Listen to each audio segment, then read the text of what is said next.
Welcome to episode number 15, I think it is. I've got a couple days off, and we're just going to go and hit a bunch of spots that I've hit repeatedly. I don't think they're hunted out. I'm going to try some different techniques, see if I can dig something that I may have missed earlier. Hopefully we'll find something good.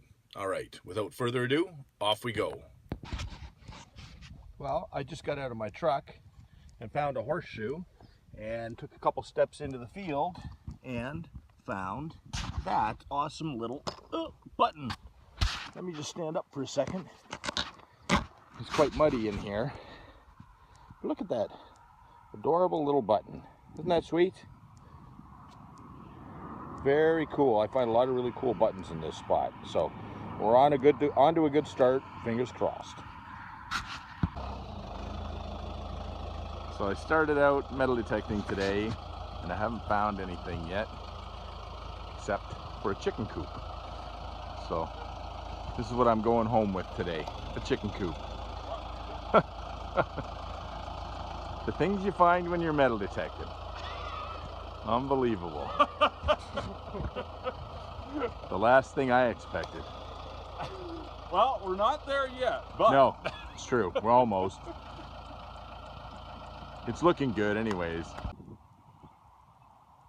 There's my awesome digging rig. I've got the big coil on today and my leshy piranha or predator piranha shovel, whatever it is. Once again, it's a great shovel. I've been dying for the opportunity to use this stuff. Oh, this stuff here, the Hoover Boys Foo-Foo juice.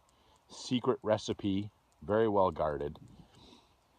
And it's only to be used on silver. So you're probably wondering why I brought that up. Well, just dug. Where is it? That right there. And that looks to me like silver. Let's see. Oh my God. Oh my God. Do you see that? It's a seated silver quarter. The friggin' guy's name on it. What the hell? What the hell is this?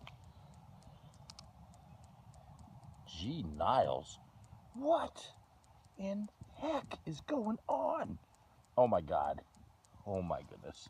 This is the first time I've ever used foo-foo juice, and I think I just foo-fooed in my pants. Yes, I'm pretty sure I foo-fooed in my pants. Sorry. Look at that.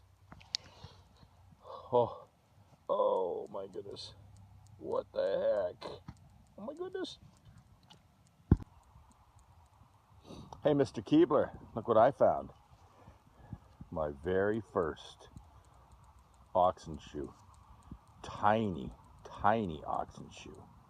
I didn't think I'd ever find one. They're not very common in these parts. Isn't that remarkable?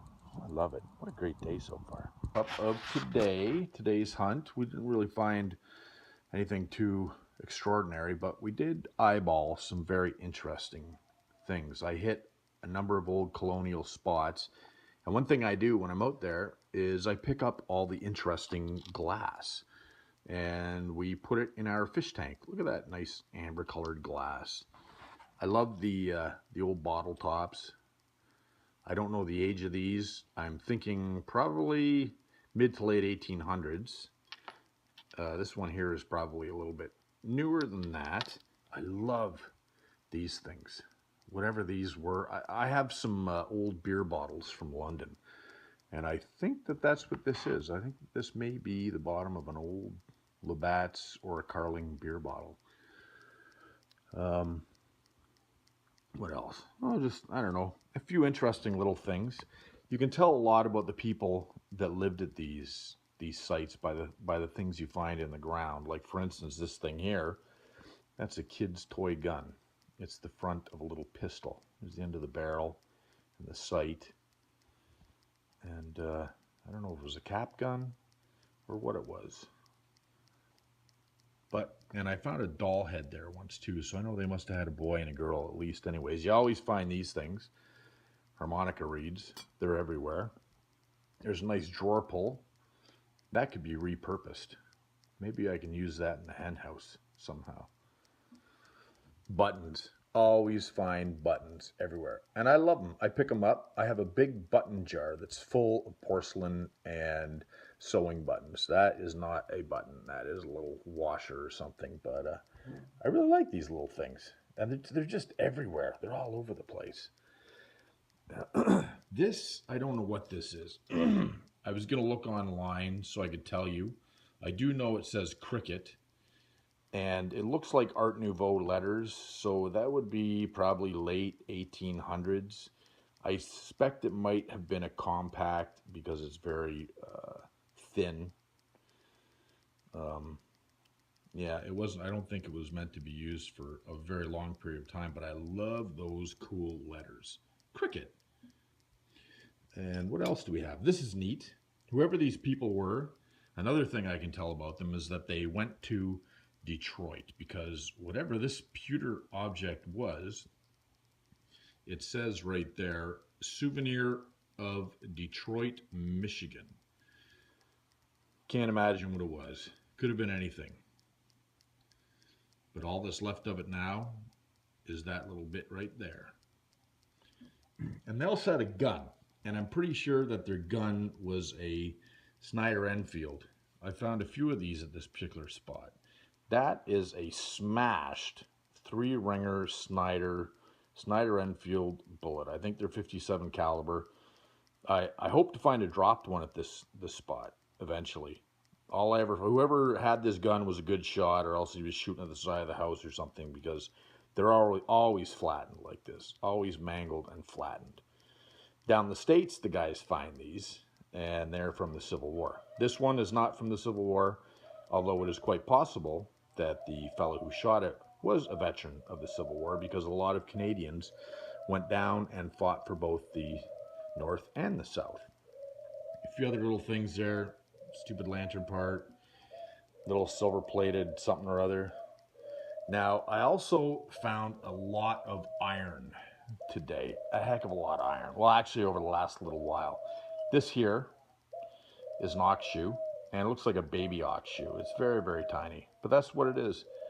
They find a lot of these in New England, but they are not common in this part of southern Ontario.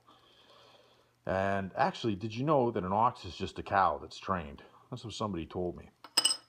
This thing here, I think, is a boot scraper. I think it was attached to this part here that's in my hand, would be bolted down onto the ground. And then this other part, I guess, would be attached to the side of the house or something. I'm not really sure.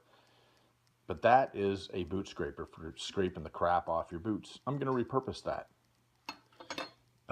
This thing here, I'm not quite sure, but I think it was it could be part of a barn hinge, or it may even have been used for moving logs. I think sometimes they would hammer these things into logs, and then they would run a rope through that. Made it easier to move things around. This thing here, I have no idea what this is. It's been hammered like crazy. I don't know. You find weird stuff. I found a blacksmith forged cleaver one time out in the field, which is quite interesting. This thing here, I don't know what it is either, but it's meant to be hammered into something, or it's like a little linchpin maybe. I'm not quite sure. This is very interesting. That part there there's a hole through that, so it was attached to something somehow. But this is cool. I love this detail on the end. Some blacksmith took some time to hammer that out.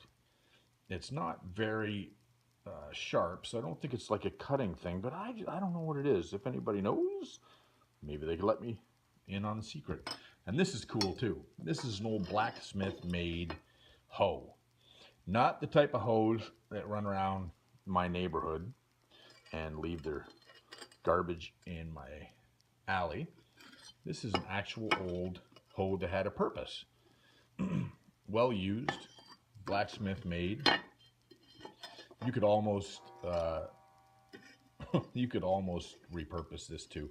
I'm going to set up an electrolysis station because I have so many axe heads and old tools, and these things all need to be put through the electrolysis, because if they're not, they're going to rust away to nothing.